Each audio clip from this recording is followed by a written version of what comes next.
I'm John Greenbot, and welcome to Crash Course AI. Today we're learning about me. Hey, this is my show. Uh-oh. It's okay, John Greenbot. We can do the intro together.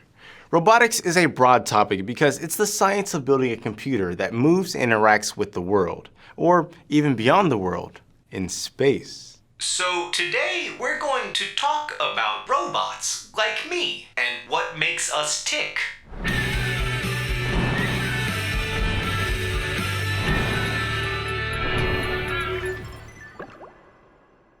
Some of the most exciting AIs are robots that can move through the world with us, gathering data and taking actions. Robots can have wings to fly, fins to swim, wheels to drive, or legs to walk.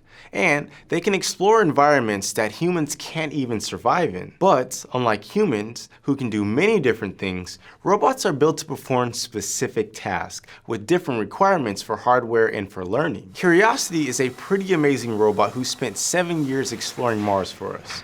But it wouldn't be able to build cars like industrial robots or clean your apartment like a Roomba. Robotics is such a huge topic that it's also a part of computer science, engineering, and other fields. In fact, this is the third Crash Course video we've made about robots. In the field of AI, robotics is full of huge challenges. In some cases, what's easy for computers, like doing millions of computations per second, is hard for humans. But with robotics, what's easy for humans, like making sense of a bunch of diverse data in complex environments, is really hard for computers. Like, for example, in the reinforcement learning episode, we talked about walking and how hard it would be to precisely describe all the joints and small movements involved in a single step. But if we were going to build robots to explore the stars or give me a snack, we have to figure out all those details, from how to build an arm to how to use it to grab things. So we're going to focus on 3 core problems in robotics: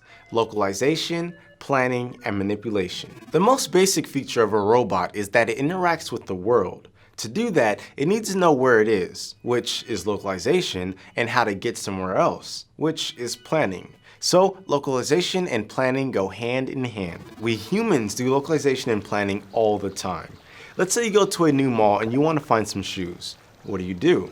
You start to build a map of the mall in your head by looking around at the walls, escalators, shops, and doors. As you move around, you can update your mental map and keep track of how you got there. That's localization. And once you have a mental map and know the way to the shoe store, you can get there more quickly next time. So maybe you plan that the escalator is faster than the elevator. The most common way we input that data is with our eyes through perception. Our eyes give us 2 slightly different views of the world, which allow us to see how far away objects are in space. This is called stereoscopic vision. And this mental map is the key to what many robots do too if they need to move around the world. As they explore, they need to simultaneously track their position and update their mental map of what they see. This process is called simultaneous localization and mapping, which goes by the cool nickname SLAM. But instead of eyes, robots use all kinds of different cameras. Many robots use RGB cameras for perception, which gather color images of the world. Some robots, like John Greenbot, use 2 cameras to achieve stereoscopic vision, like us. But robots can also have sensors that help them see the world in ways that humans can't. One example is infrared depth cameras. These cameras measure distances by shooting out infrared light, which is invisible to our eyes, and then seeing how long it takes to bounce back. Infrared depth cameras are how some video game motion sensors work, like how the Microsoft Kinect could figure out where a player is and how they're gesturing. This is also part of how many self-driving cars work, using a technology called LiDAR, which emits over 100,000 laser pulses a second and measures when they bounce back. This generates a map of the world that marks out flat surfaces and the rough placement of 3D objects, like street lamps, a mailbox, or a tree on the side of the road. Once robots know how close or far away things are, they can build maps of what they think the world looks like and navigate around objects more safely. With each observation and by keeping track of its own path, a robot can update its mental map. But just keep in mind, most environments change and no sensor is perfect. So, a lot goes into localization, but after a robot learns about the world, it can plan paths to navigate through it.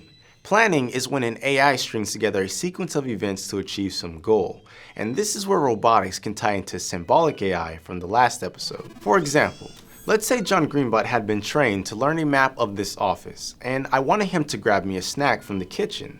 He has localization covered, and now it's time to plan. To plan, we need to define actions, or things that John Greenbot can do.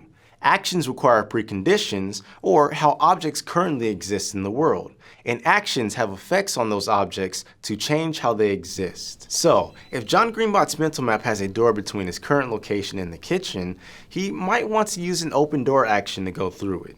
This action requires a precondition of the door being closed, and the effect is that the door will be open so that John Greenbot can go through it. John Greenbot's AI would need to consider different possible sequences of actions, including their preconditions and effects, to reason through all the routes to the kitchen in this building and choose which one to take. Searching through all these possibilities can be really challenging, and there are lots of different approaches we can use to help AIs plan, but that would deserve a video on its own. Anyway, during planning, we run into the third core problem of robotics: manipulation. What can John Greenbot's mechanical parts actually do? Can he reach out his arms and interact with objects in the world? Many humans can become great at manipulating things. And I'm talking about objects, not that force power stuff. Like, for example, I can do this, but it took me a while to get good at it. I mean, just look at babies. They're really clumsy by comparison. Two traits that help us with manipulation and can help our robots are proprioception and closed-loop control. Proprioception is how we know where our body is and how it's moving, even if we can't see our limbs. Let's try an experiment. I'm going to close my eyes, stretch my arms out wide, and point with both hands. Now, I'm going to try and touch both index fingers without looking. Almost perfect. And I wasn't way off because of proprioception. Our nervous system and muscles help our body's sense of proprioception. But most robots have motors and need sensors to figure out if their machine parts are moving and how quickly. The second piece of the puzzle is closed-loop control, or control with feedback. The loop we're talking about involves the sensors that perceive what's going on, and whatever mechanical pieces control what's going on. If I tried that experiment again with my eyes open instead of closed, it would go even better.